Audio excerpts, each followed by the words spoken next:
எடுத்துக்காட்டா அது விபூதி அணிந்ததுக்கு நமச்சிவாய மந்திரத்தை என்று சொல்லினால் நாம் விபூதி அணிந்தால் நமக்கு அவன் வந்த விடையெல்லாம் தீர்ப்பான் சிவனே என்று சொன்னார்களே. சிவாய நமம் என்று சிந்தித்திருப்பது அபாயம் இல்லை என்று அகிலன் சொல்வார்களே. நல்ல விஷயம், அருமையான கருத்து. ஏன்னா இந்த வகையில இது எச்சம். அதே மாதிரி இன்னொரு மிருகம் புடுகுப்புனையோட எச்சத்தை எடுத்து வாசனை திரவியம் தயாரிக்கிறாங்க. அந்த வாசனை திரவியத்தை இறைவன் ஏற்றுக்கொள்கிறார். இப்ப நீங்க பறவைகளை எப்படி விரட்டிட்டு இருக்கீங்க? ஆளோட சோறு கல்ல வச்சிருந்து அது செத்து போயிடும். கல்ல சேர்த்து கம்போஸ்ட் அடிக்கிறாங்க. பாவம் இல்லையா, உயிர் பச்சு புலப்பச்சு பண்ணக்கூடாதுங்க. நாங்க சைவ மதத்தை சார்ந்தவர்கள். அப்ப இப்படி விரட்டுங்க. அதான் கையில் கவனம் வைத்து வெறும் சைகையை கட்டி மட்டும்தான் நிகழ்ச்சி கொண்டிருக்கும். சைகையை மட்டும் காட்ட போயிருமா? கையை காமிக்காதீங்கன்னா இந்த உணவு கொடுக்கணும்னு சொன்னீங்க இல்லையா, அதனால்தான் இங்க தேர்வு தினமும் செய்வதற்கு நாங்கள் உண்ணக்கூடிய உணவை அதற்கு கொடுத்து நிகழ்ச்சி கொண்டிருக்கிறோம். முருகனுக்கு படைக்கக்கூடிய பொருளை அதை சாப்பிடாம நான் கொடுக்கும் உணவை நீங்க சாப்பிட்டு செல்ல வேண்டும். ஓஹோ, சாப்பிட்டு செல்வதுதான் சரி. எப்படி விரட்டுறீங்க? என்ன சொல்லி விரட்டுறீங்க? ஆலோலம் சோ. ஆலோலம் சோ. ஏன் ஆலோலம் சொல்றீங்க? வெறும் சும்மா தோற்றம் சொன்னா போகுமா? போவாதா? அதான் ஆலோலம் அப்படின்னா முருகனின் பேர் ஓம் ஓம் என்று சொல்லக்கூடிய மந்திரத்தையும் சொல்லி விளக்கியது. அப்படி ஒரு நன்மை தேடிக்கிறீங்க. அதுலயும் ஒரு சுயநலம் அப்படின்னு ஒரு நம்பிக்கை. பொது நலத்துல ஒரு சுயநலம் சொல்லுவாங்க. அந்த மாதிரி ஆலோலம் சோ அப்படின்னு விரட்டிங்க. ஒரு காலத்துல வில்லால் அடிச்சா நசுவனாகப்பட்டவன். எதற்காக?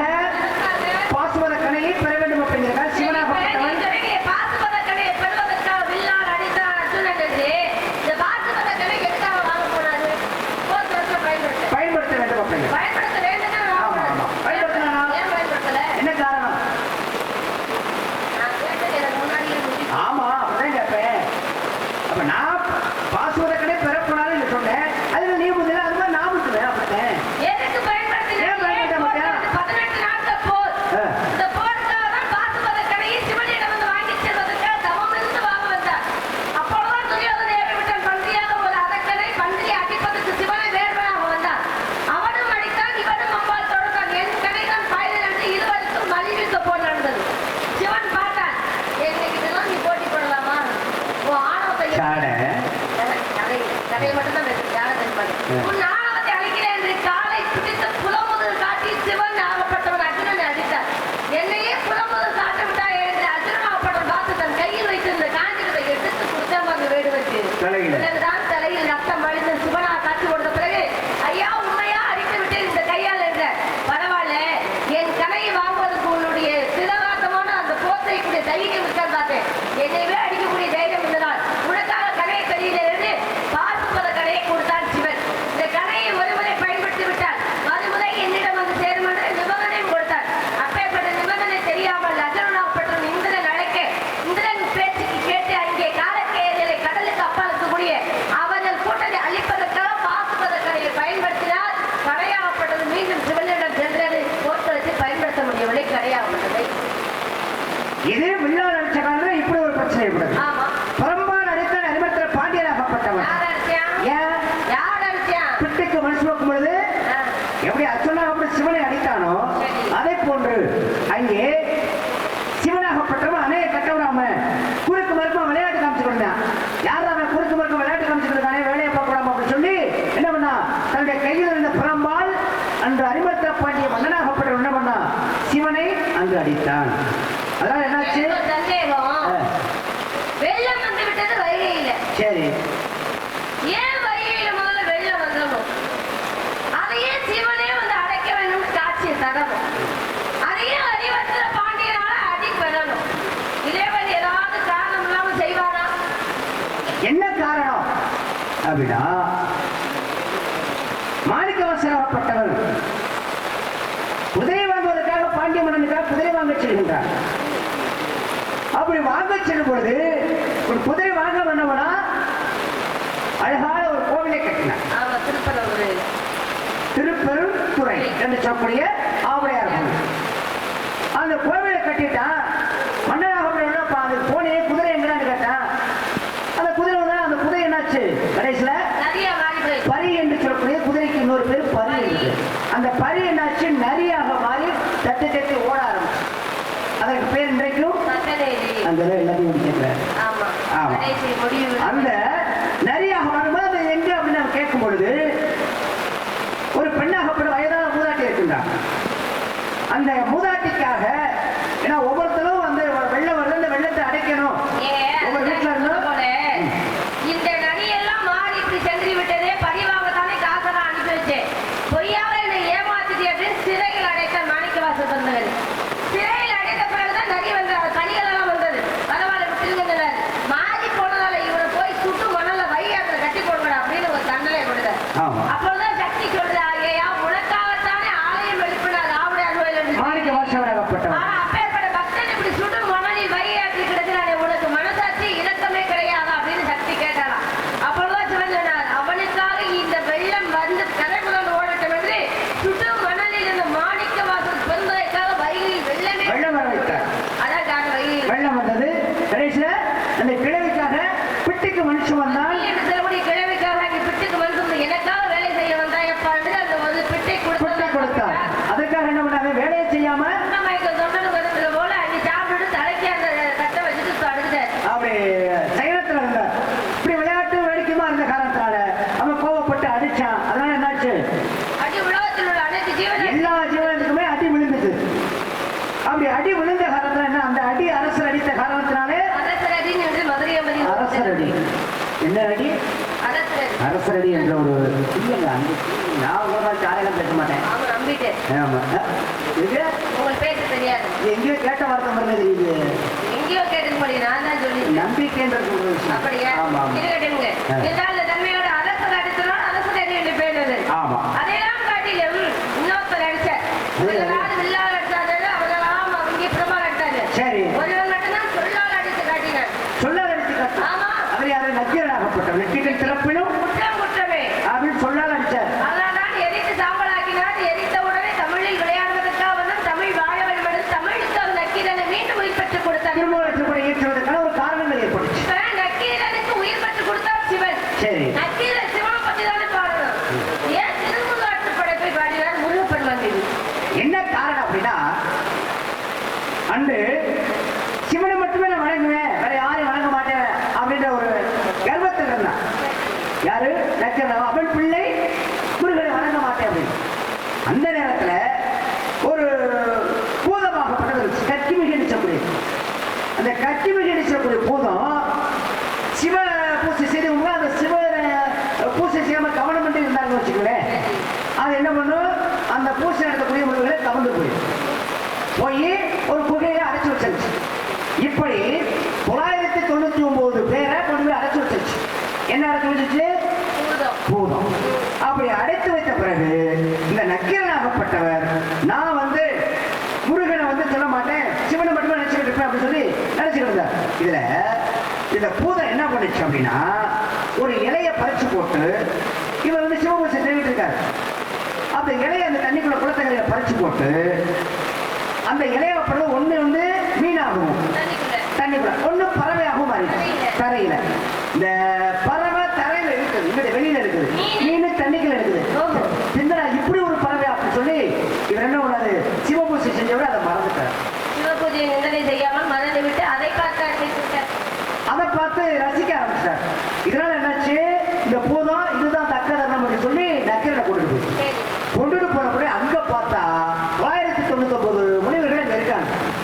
அவங்க வந்துட்டியா பாவி வந்து அவர் வந்துட்டார். அப்படியே வந்துட்டியா பாவி, நாங்க இது வரைக்கும் 999 ரொம்ப ரொம்ப சந்தோஷமா சாப்பிட்டு சந்தோஷமா இருந்தா, என்னைக்கு 1000 பேர் வர்றாங்களோ 1000 பேர் வரும்போது அடுத்து சாப்பிடணும் அப்படிங்கிற எண்ணத்துல அந்த பூதம் இருந்துச்சு. கடைசியில் என்ன பண்ண, முருகனை இணைத்தான். நக்கீரனாகப்பட்ட திருமுருகன் முருகன் வந்து அடியெடுத்து கொடுத்தார். அப்ப அந்த பூதமாகப்பட்டது முருகனால் அழிக்கப்பட்டது. அதனால அடியெடுத்து கொடுத்த திருமுருகாட்சிப்படை நக்கீரனாகப்பட்டது பாட்டுடைய தலைவனாக வைத்த திருமலாட்சிப்படை எழுதுவதற்கு இங்கு முருகனையே அடியெடுத்து கொடுத்தனால் சக்திமுக பூதத்தை அழித்து 1000 புலவர்களை முனிவர்களை காப்பாற்றியவர்கள் முருகனுக்கு உண்டு. ஆமா, அதுதான் பெருமை. அது எந்த இடத்தில் என்றால் அவர் முதற்படை விட திருப்பரங்குன்றத்தில் நல்ல விஷயம்ங்க. அங்கதான் அந்த கோகை இருக்குன்னு சொல்றாங்க. ஆமா, இப்ப அதை கூட இப்போ ஒரு திரைப்படத்தோட இப்போ சமீபத்துல, ஆமா, அந்த கற்குமிகி அப்படின்னு சொல்லக்கூடிய அந்த பூதத்துடைய பேரை சொல்லி அது ஒரு சின்ன குழந்தையோட நடிச்சிருக்கு. ஆமா, அது விஷயம் வேற. அப்படிப்பட்ட வகையில இப்ப சிறப்பா நல்லா அருமையா பேசுறீங்க. இங்க அடையக்கூடிய பருவம் பருவம் பருவம் இருந்தாலும் ஆபத்து என்பது அழகுனாலே ஆபத்து இருக்குதானே செய்யும். பட்டந்தவன் சட்டம் ஆடிப்பட்டம் தேடி விதை பருவம் என்ற சித்திரமாகும். பாதுகாத்துக்கொள்ளும் யுகம் அது வருவது ஒரு சாத்திரப்படி பாடவாதே மணிக்கணக்கில் பேச சொல்லிதான் எங்களுக்கு ஆடுனே வந்துருது. ஆமா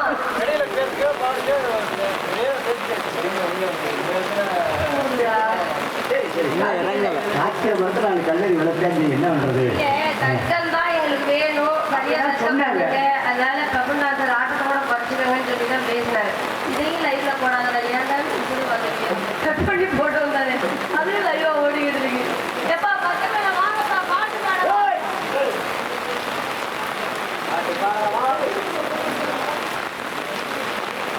இப்ப நீங்க சொல்றதா வச்சு பார்க்கும் பொழுது நீங்க ஒரு 3 எழுத்து கூட்டம், நீங்க ஒரு 4 எழுத்து கூட்டம். ஏன்னா எனது பாட்டன் மாதவன் 4 எழுத்து, என்னுடைய தகப்பனார் நம்பி 3 எழுத்து, பாட்டி லட்சுமி 4 எழுத்து, என்னுடைய தாயார் நங்கை 3 எழுத்து, எனது தந்தை பிரம்மா 4 எழுத்து, என்னுடைய பேர் வழி 3 எழுத்து, எனது அன்னை கலைவாணி 4 எழுத்து, நான் செய்யும் வேலை காவல் 3 எழுத்து, எனது பெயர் நாரதர் 4 எழுத்து, நான் வைத்திருக்கும் கவன் 3 எழுத்து, நான் செய்யக்கூடிய தொழிலர் கழகம் 4 எழுத்து, முருகன் புகழ் 3 எழுத்து, அதனால் சுற்றி வரக்கூடிய உலகம் 4 எழுத்து. நான் 4 எழுத்து கூட்டம். 3 எழுத்து கூட்டம். இந்த 4 3 சேர்ந்தா எத்தனை? இங்க சேரும் 4 3 சேர்ந்தா 7. நான் சொல்ல போற நியாயத்தை நீ கொஞ்சம் நல்லா கேளு. நியாயமா தான் கேட்பேன். ஏன்னு சொன்னால் சமுத்திரங்கள் 7: உவர்நீர், நன்னீர், பால், தயிர், நெய், தேன், கருப்பச்சாறு என்று சொல்லக்கூடியது இந்த சமுத்திரங்கள் 7. அது மாதிரி தீவுகள் 7: சம்பு, பிளஷ, குஷ, கிரௌஞ்ச, சாக, சான்மல, புஷ்கரம் என்று சொல்லக்கூடியது இந்த தீவுகள் 7. அது மாதிரி மண்டலங்கள் 7: வாயுமண்டலம், வர்ணமண்டலம், சந்திர மண்டலம், சூரிய மண்டலம், நட்சத்திர மண்டலம், திரிசங்க மண்டலம், அக்கினி மண்டலம். அது மாதிரி சப்த சுரங்கள் 7: ஆமா ஷா, கா, மா, பா, தா, நீ என்று சொல்லக்கூடியது சப்த சுரங்கள் 7. இது மாதிரி பெண்ணுடைய பருவங்கள் 7: பேதை, பெதுமை, மங்கை, குழந்தை, அறிவை, தொழிவை, பேரிழம்பு என்று சொல்லக்கூடிய இந்த 7 வகை பருவங்களிலே ஆண்களுக்கு வேலைக்குல இருக்கட்டும். நீங்க நினைக்கக்கூடிய பருவம் மங்கை பருவம் அழகுள்ள பருவம். இருக்கட்டும். இருந்தாலும் ஆபத்து இருந்து அப்படிங்கிற காரணத்தினால அழகுனா ஆபத்தான இருக்கும். உனக்கு புருஷன் எனக்கு புருஷன் புருஷனா? புருஷன் நான் தான். ஆ? எனக்கு புருஷன் நான் தானா? அந்தாமா ஆண்கள் எல்லாம் புருஷன் தானே அழைப்பார்கள். அந்த வகை சொல்கிறது. குறுக்கு கூட பேசாதமா. ஆமா நான் தான் உனக்கு புருஷன். ஆமா நீ பார்த்துட்டு வந்துட்டோ. நீ குறுக்கு ஒண்ணு பதிலா நான் அந்த பேசுறேன், நீங்களும் தெரிஞ்சாங்க. பார்த்துட்டு வந்துட்டீங்களா? பார்த்துட்டு வந்துட்டேன். உனக்கு புருஷன் சரி. மாப்பிள்ளை பேர் சொல்லுவா. மாப்பிள்ளை பேரா? ஆமா, அதுதான். நீங்க பொண்ணு பார்க்கறீங்கல்ல, ஆமா. நான் மாப்பிள்ளைய பார்க்கணும்ல. நேர்ல முதல்ல கூட்டிட்டு வாங்க, அப்புறம் பேச சொல்லணும். உடனே கூட்டு வந்துடுறேன். ஒரு சம்மதம் மட்டும் சொல்லுவா. இந்த மலையில எப்ப வச்சு கூட்டிட்டு வந்து நிப்பாட்டு. ஆமா. நான் சம்மந்தம் பண்ண நேர்ல பார்த்தா தான் சம்மந்தம் இல்லை. வளர்த்தியா இருக்காதா, சிகப்பா இருப்பாதா, கருப்பா இருப்பாதா, உங்க குட்டையா இருக்காதா, சும்மா நடிக்காதமா. படிக்கலையா, சொந்த வீடு இருக்கா, கூட்டு குடும்பமா? அப்படியா? எண்ணம் கூட இருப்பார். நான் ரொம்ப கோடி கணக்கில் இல்லை. ஏன் நான் ரொம்ப உயர்வாவே எண்ணுவேன். அந்த மாதிரி பாரா? எனக்கு அரசாங்க ஊதிய மாப்பிள்ளை வேணும். அரசாங்கமே அப்படிதாமா. நிறைய சம்பளம் கொடுக்கணும். நிறைய சம்பளம் எல்லாத்துக்குமே இப்ப சம்பளம் சொந்த கொடுக்கணும். வீடு இருக்கணும். சொந்த வீடு அந்த நிறைய வீடு இருக்கு. கூட்டு குடும்பத்தோட தான் வாழணும். கூட்டு குடும்பம் தான். அதுக்காக எங்க திருமணம் செய்யறது மத்த எந்த பெண்களையும் வேலை எடுத்து பார்க்கணும். அதெல்லாம் பார்க்க மாட்டேன். பார்க்க மாட்டேன். அவன் மாப்பிள்ளை பத்தி சொல்லுங்க. சரி பேர் சொல்லுங்க. சொல்லுங்க. நான் பார்த்தேன் மாப்பிள்ளை தான் யாரம்மா இது நான் இடமே போட்டு தெய்வம்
ஆயுத எழுத்து என்று சொல்லக்கூடிய எழுத்துக்களுக்கெல்லாம் தனிப்பெரும் தலைவன் கந்தன், கிரமன், பெருவடன், சரவணன், சண்முகன், ஓரார்குவன், ஈராகரன், செட்டி, அன்மைதன், வேந்தன், விஷாகன், காங்கேயன், கார்த்திகேயன், தகப்பன் சுவாமி.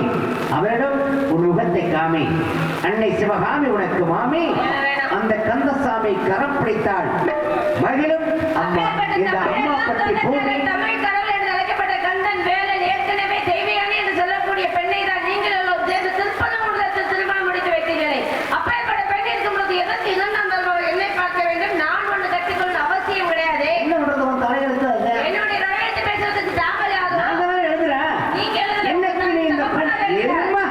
என்னைக்கு இந்த பூமியில பிறந்தையோ அன்னைக்கு உனக்கு அவனுக்கு தொடர்பு எழுதி வச்சாச்சு. என்னுடைய சம்மதம் இல்லாமல் எப்படி திருமணம் நடக்கும் என்று பார்க்கலாம். என் மனம் வைத்தாலும் வேண்டும் கரும்பு.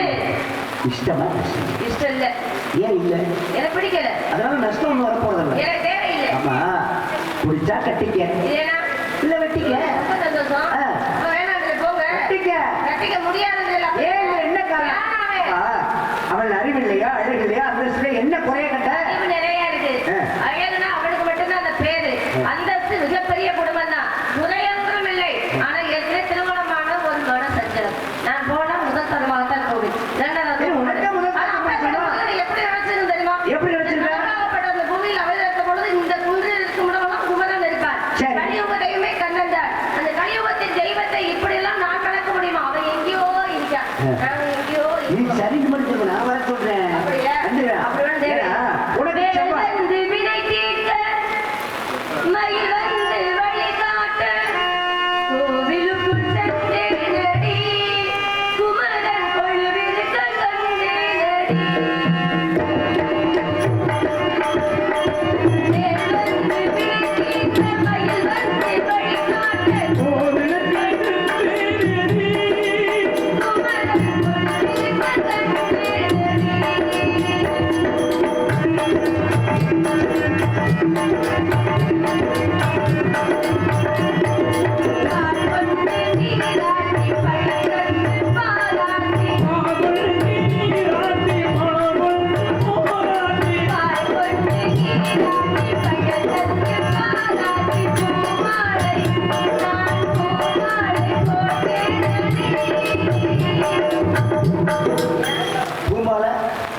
நடிக்கிற நடிப்பு ஆமா, நடிப்பு ஆமா, உள்ளுக்குள்ள வச்சிருக்கேன்.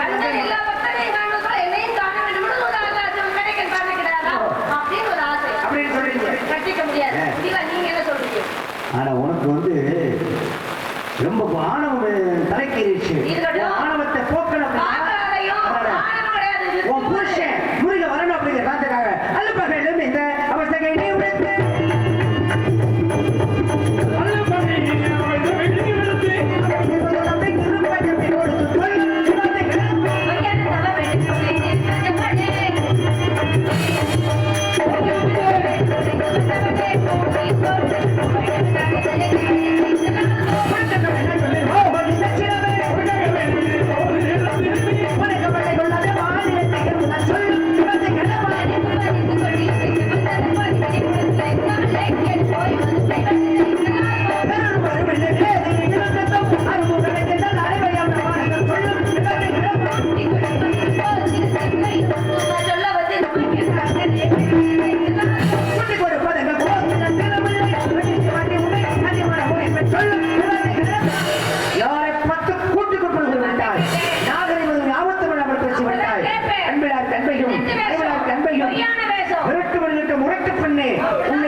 நானும் உங்களுக்காக வர வேண்டி காத்துக் கொண்டிருக்கேன். சீக்கிரமா மயில் மீது வந்து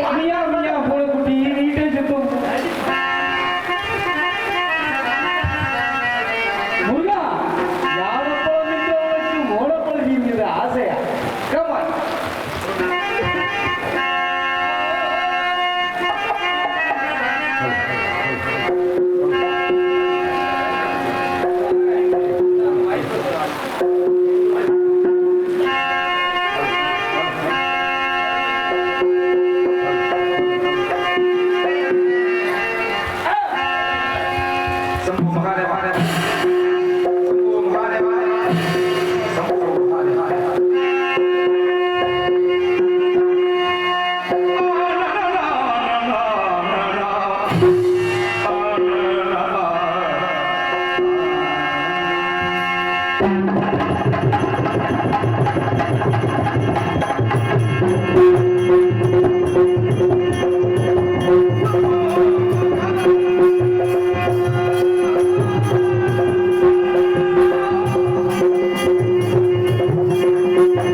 பாலுக்கு விழாத பறந்து கார்த்திகை பெண்கள் பாலூட்டி வளர்க்கப்பட்டு என் தாய் உயரும் ஆறும் உருவாக ஏற்று சூரனையும் அவனுடைய சகாக்களை எல்லாம் வென்று திருப்புறங்குன்றத்திலே தெய்வீகனை மண்ணு கொண்டு வள்ளியை அல்படம் போட்டு தனியார் சரத்திலே விட்டிருக்கின்றேன்.